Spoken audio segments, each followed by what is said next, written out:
जय हिंद, नमस्कार, जोहार साथियों। मैं बादल आपका स्वागत करता हूं अपने YouTube चैनल पर। जेएसएससी के द्वारा जेएसएससी सीजीएल के संदर्भ में एक नोटिस जारी की गई है। जी हाँ, और उस नोटिस से जो है जेएसएससी सीजीएल के परीक्षार्थियों के बीच में जो है उम्मीद की किरण जग चुकी है। एक लंबे अरसे तक चुप्पी के बाद जेएसएससी सीजीएल जो है वो एक्टिव हुआ है। जेएसएससी सीजीएल के संदर्भ में जो है सूचनाएं बाहर आने लगी हैं। और इस नोटिस में क्या कहा गया है इसको जानने के पहले मेरा आपसे निवेदन है कि अगर आप चैनल पर नए हैं तो चैनल को सब्सक्राइब कर दें, अपने दोस्तों को भी शेयर कर दें। इस नोटिस में कहा गया है कि कुछ लोगों ने जब जेएसएससी सीजीएल के फॉर्म अप्लाई किया था तो उस वक्त उन्होंने जो है एसटी एससी कैटेगरी में फॉर्म को रजिस्ट्रेशन करवाया था।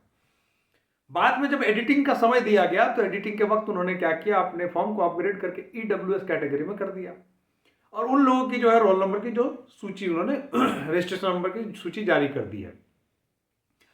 अब जेएसएससी का कहना है कि चूंकि आपने रजिस्ट्रेशन तो चेंज होता नहीं है, तो आपने जो अपग्रेड किया, अगर उस अपग्रेडेशन से संबंधित कुछ करना है आपको तो आप जो है जो शुल्क नहीं भरा है वगैरह वगैरह जो नहीं किया है तो उसको क्या करें, आप लोग एक फॉर्म को भर के डिमांड ड्राफ्ट के माध्यम से जेएसएससी को सेंड करते हैं। जी, ऑफलाइन माध्यम से, ध्यान रखें।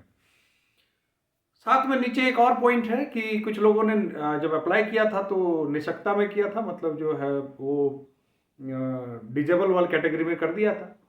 तो डिसेबिलिटी वाली कैटेगरी में करने के बाद उन लोगों ने क्या किया कि फॉर्म जो है जब एडिटिंग का समय आया तो उन्होंने उसको हटा दिया।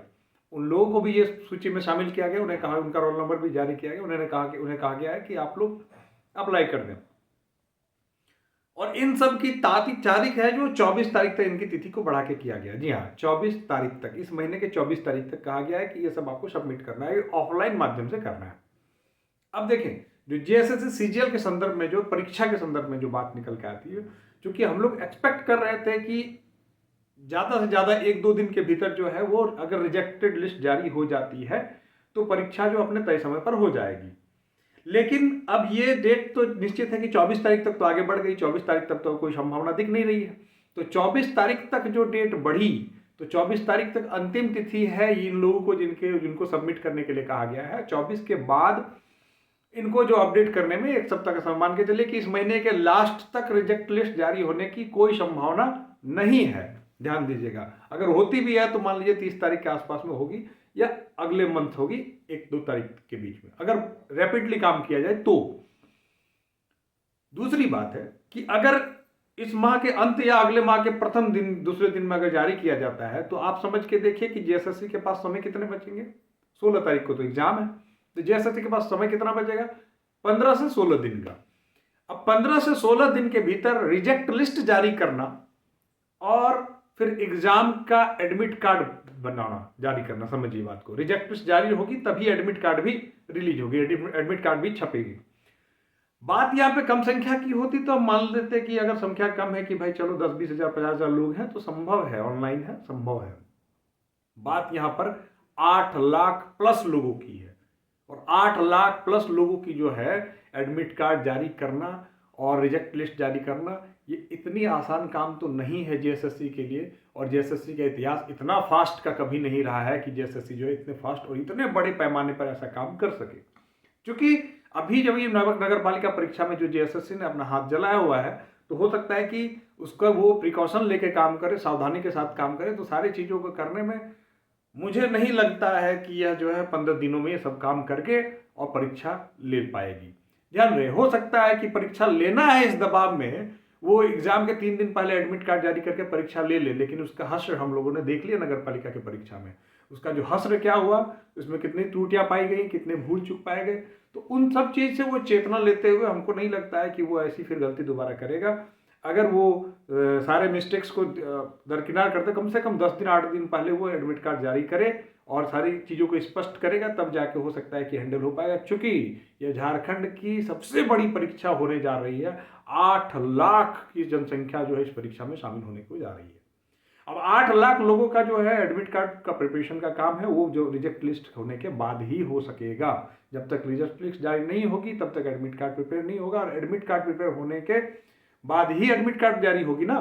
तो एडमिट कार्ड जारी अगर 1 सप्ताह 10 दिन पहले नहीं होती है तो बहुत मुसीबत आने की संभावना है, दिक्कतें होंगी, त्रुटियां हो रहने की संभावना है।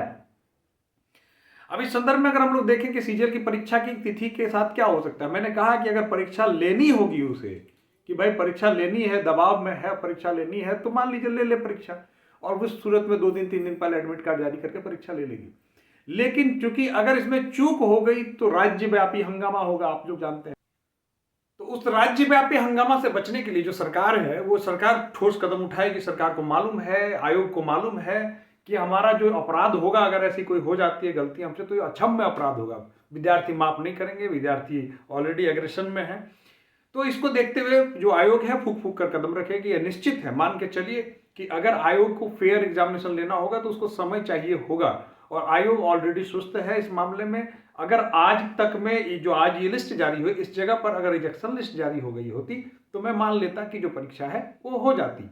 लेकिन अब रिजेक्शन लिस्ट जारी हुई नहीं, क्योंकि 24 तारीख का डेट दिया गया है। 24 तारीख से 30 तारीख तक का उसको कार्य को निष्पादन करने में उसको समय लगेगा, और 30 तारीख के बाद ही कुछ हो सकेगा। तो 30 तारीख के बाद समय कितने बचते हैं? मात्र 15 दिन समय हाथ में होंगे। तो इन 15 दिनों में आयोग, मुझे नहीं लगता है कि इतना कर पाएगा। जो मेरा अनुभव है, मैंने जो एक्सपीरियंस से देखा, अब तक जेएसएससी के रवैये को देखा है, मुझे नहीं लगता है कि इतना आसान है, संभव है कि इस डेट में परीक्षा ले ली जाए।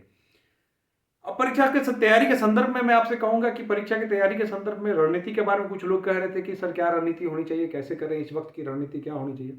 देखिए, इस वक्त की रणनीति क्या है कि आप अभी से जो है बहुत कोशिश ना करें नया पढ़ने का, क्योंकि आपने जो पढ़ा होगा पढ़ लिया होगा।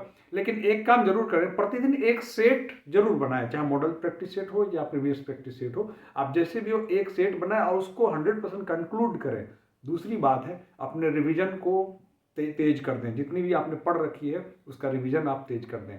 लगातार आप पढ़ते रहें और एक सेट प्रतिदिन बनाएंगे, और अगर रिवीजन आप करते रहें तो फिर आपको जो कमियां दिख रही हैं कि नहीं, कुछ लोग कह रहे हैं कि सर अभी भी हमारा स्कोर जो है अंडर 90 है, अब कैसे हम लोग 110 प्लस जाएंगे। तो अभी जो समय आपके पास है वो समय पर्याप्त है 110 पहुंचने के लिए, क्योंकि अभी आपके पास, मान के चलिए कि इसी डेट पे हो तो 1 मास, और अगर इस डेट से आगे बढ़ती है तो 1.5 महीने का समय आपके पास है। तो 1.5 महीने में जो इन चीज़ों को ठीक किया जा सकता है, अभी पर्याप्त समय है। अभी इनकार नहीं किया जा सकता इस बात से कि अभी आपके पास समय नहीं है। फिर मैं कहता हूं कि हमारे से अगर किसी प्रकार की मदद की आवश्यकता हो तो हमारे ऑफलाइन सेंटर पर आप आइए। ऑफलाइन सेंटर पर हम आपको 1 माह का जो समय बचा हुआ इस 1 माह में जो है आपकी तैयारी को धार देंगे।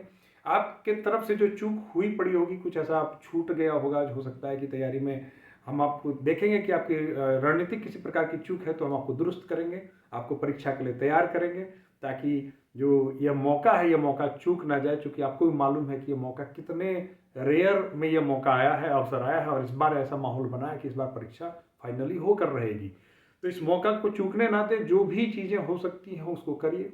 हमारे सेंटर पर आप आइए। प्रति संडे जो है हम लोग ऑफलाइन टेस्ट आयोजन करवाते हैं, ऑफलाइन टेस्ट में सम्मिलित होइए। ऑफलाइन टेस्ट में आके अपने आप को आकलन करिए, अनेकों विद्यार्थी के बीच में बैठ के अपने आप को आकलन करिए और देखिए कि आपका स्कोर क्या पहुंचता है। आप इसका हिसाब से जो है हमारे से जो एक्सपर्ट्स हैं क्लासेस में, और एक्सपर्ट टीचर्स आपको टिप्स देंगे, उन टिप्स को लीजिए और अपनी तैयारी को, मतलब मेरा कुल का मिला के ये कहने का अर्थ यह है कि किसी भी प्रकार से आप अपनी तैयारी में कोई चूक ना छोड़ें, क्योंकि ये एक आखिरी अवसर है। इसके बाद यह अवसर आपको नहीं मिलने वाला है, क्योंकि ये अवसर अपने आप में आप जान रहे हैं कि कितने वर्षों के बाद मिला है।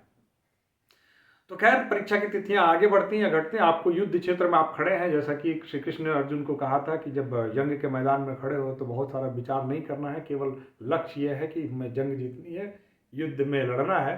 तो बस ये समझिए कि आप युद्ध क्षेत्र में, कुरुक्षेत्र में खड़े हैं और आपके पास लक्ष्य वो दिख रहा है आपको। उस लक्ष्य की साधना करें, उस लक्ष्य को साधने का प्रयास करें।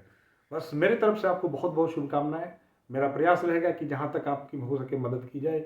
आपकी जो भी क्वेरीज हो कमेंट बॉक्स में लिखें, मैं कोशिश करूँगा कि आपके सारी क्वेरीज को सेटिस्फाई करने का मेरा बहुत भरकस प्रयास रहेगा।